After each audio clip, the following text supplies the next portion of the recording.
Ini adalah pengalaman saya yang kehilangan uang yang disebabkan oleh tuyul atau oleh hal yang gaib. Dan itu membuat saya kesel. Itu bikin saya jadi benar-benar marah. Tapi sebelumnya, untuk yang belum subscribe, silakan subscribe. Semoga subscribe Anda menjadi pahala buat Anda. Dan buat yang udah subscribe, makasih banyak. Semoga lancar rezekinya, enteng jodohnya, dan semoga semuanya bahagia selalu. Amin. Cerita ini diawali dari saya masih bekerja dulu ya. Saya dulu bekerja di JNT cukup lama, sampai hampir 3 tahun. Dari saya masih bekerja, uang saya sering hilang. Kan pas tiap gajian itu gaji saya di bawah UMR ya, kecil. Sebagian besar gaji saya kasihkan ke istri. Saya mengambil sedikitnya untuk bensin, untuk membeli rokok, itu pun nggak besar, karena rokoknya saya beda dengan rokok orang lain ya, yang super murah. Nah, setiap kali saya mendapat keluhan dari istri, "Pak, kok uangnya nggak ada segini? Pak, kok uangnya nggak ada selembar? Kok uangnya nggak ada 100, nggak ada 200?" Dan itu berlangsung selama hampir 2 tahun. Dan memang saya pun awalnya tidak percaya bahwa ya mungkin lupa atau mungkin, tapi memang secara logika kok rutin, apakah, pertanyaannya kan pasti, apakah istri saya berbohong, atau memang barangnya hilang, atau memang uangnya hilang. Dan kejadian berlangsung sampai saya keluar kerja, sampai saya pun merasa bosan. Dan akhirnya saya menganggur sampai sekarang. Saya menganggur sudah 1 tahun. Setelah saya keluar kerja, otomatis kan uang simpanan habis, tabungan habis, karena memang untuk menghidupi keluarga, untuk kebutuhan masak, kebutuhan anak sekolah, sedikit demi sedikit, walaupun mendapat bantuan dari orang tua, tetap saja pasti terpakai, karena banyak hal yang, banyak kebutuhan yang memang kalau memang ada uangnya, ngapain saya harus bilang sama orang tua. Dan bahkan memang saya tipikal orang yang kalau perlu orang tua nggak usah tahu. Sampai akhirnya beberapa bulan kemarin, sekitar 8 bulan kemarin, ibu saya ngasih uang modal, uang pinjaman modal sebesar 2 juta. Dan uang itu berusaha semaksimal mungkin supaya nggak saya pakai.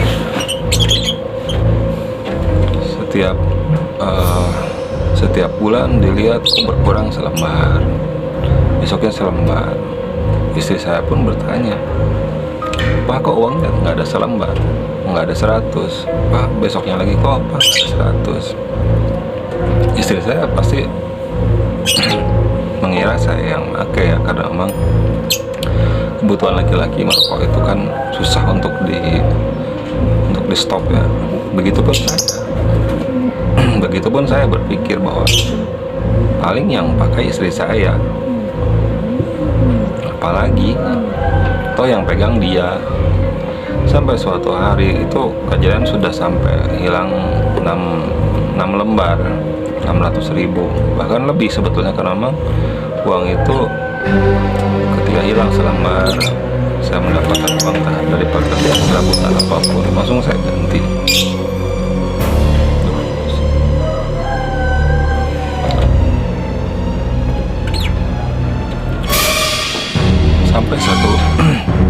Sampai satu kejadian, posisi kamar dengan ruang tamu itu nyambung saja.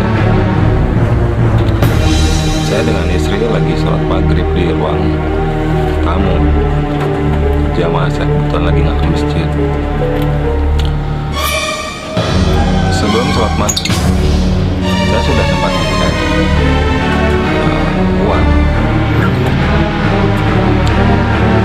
dan memang istri saya bilang uangnya nggak ada lagi selembar. Setelah itu saya pun merasa kesal gitu ya, merasa kok ini siapa yang ngambil, apakah memang istri saya? Begitupun istri saya berpikir saya yang ambil. Habis itu uang diberesin, terus ditaruh di Excel yang paling atas yang memang hanya terjangkau oleh saya dan istri. Saya sama istri langsung sholat maghrib. Setelah sholat maghrib, saya dan istri itu berzikir, dan setelah berzikir saya dengan istri itu ngobrol gitu ya, ngobrol tentang kok tadi uangnya nggak ada.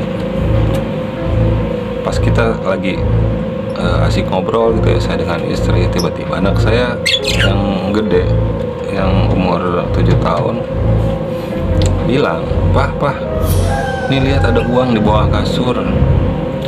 Anak saya ngasih lihat, Pah ini Pah 2 lembar gitu ya. 200, kan tadi hilangnya selembar, sekarang ada 2 lembar, berarti bertambah 100 dong, pikir saya dengan istri. Nah, saya ambil tuh uang 2 lembar. Gak lama anak saya menemukan uang lagi di bawah bantal tempat saya tidur, selembar. Terus dibuka lagi bantalnya, ada lagi selembar lagi. Sampai anak saya pun menemukan lagi di pinggir kasur 3 lembar uang. Saya berpikir sempat, wah berarti uang semuanya sudah balik lagi. Dan pas saya mau mengembalikan uang yang tadi ditemukan oleh anak, saya ngambil ke Excel yang paling atas yang memang terjangkau oleh saya sama istri. Istri dari tadi gak kemana-mana, masih duduk di sejadah. Pas dilihat, tempat uangnya sudah berantakan, uangnya sudah bercecer di dalam. Artinya itu sudah ada yang ngambil ya. Dan gak mungkin anak saya nggak nyampe. Apalagi yang paling kecil itu masih 3 tahun yang akan nyampe. Di situ saya sama istri baru yakin bahwa oh ternyata ada yang ngambil. Dan saya seketika langsung merasa kesal, karena asumsi saya ini dilakukan oleh orang juga, orang yang menggunakan sihir untuk mencuri uang. Dan seketika saya pun merasa kasihan dengan orang yang mengambil uang itu. Saya merasa kesal karena siapa yang akan kesal kalau uangnya dicuri orang. Terlebih kondisi saya sudah nggak bekerja, beda dengan dulu waktu pasti zaman bekerja walaupun gaji pas-pasan. Tapi kehilangan uang selembar 2 lembar saya nggak jadi pikiran, karena saya berpikir toh masih ada uangnya, walaupun nggak ada 2 lembar, toh masih bisa yang sisanya dipakai untuk bisa beli beras, untuk bayar sekolah. Tapi di keadaan sekarang, ketika saya sudah menganggur, saya merasa lebih kesal, lebih marah, dan saya ngerasa kasihan sama orang yang berbuat jahat seperti ini. Kasihan kenapa? Apa dia berpikir,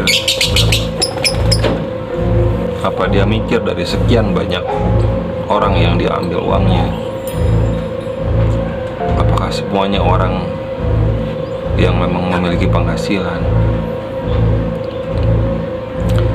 Kalau memang orang yang seperti saya yang dia ambil uangnya, dia sudah menzalimi orang yang memang sudah dalam keadaan miskin, dan dia akan menuai doa yang sangat buruk yang pasti cepat terkabul dari orang-orang yang seperti saya keadaannya.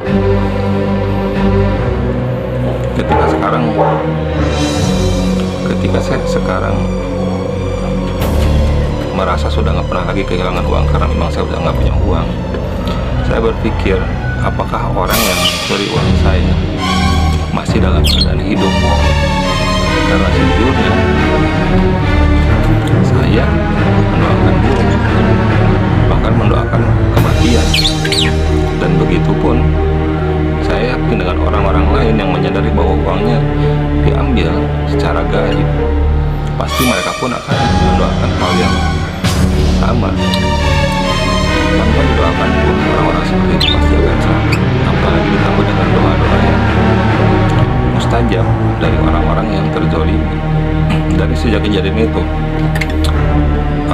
setiap kali saya menyimpan uang di lemari atau di tempat baju, saya sekarang itu selalu meruqyah dulu uang, membacakan ayat dengan tujuan menghindarkan dari pencurian-pencurian secara gaib. Baiklah, sekian cerita singkat dari saya. Semoga video ini bisa membuat orang yang nonton video ini mencet tombol subscribe, tombol like, dan komen kalau memang ada masukan atau pertanyaan, atau memang mau berbagi tentang ceritanya sendiri. Terima kasih banyak. Assalamualaikum warahmatullahi wabarakatuh.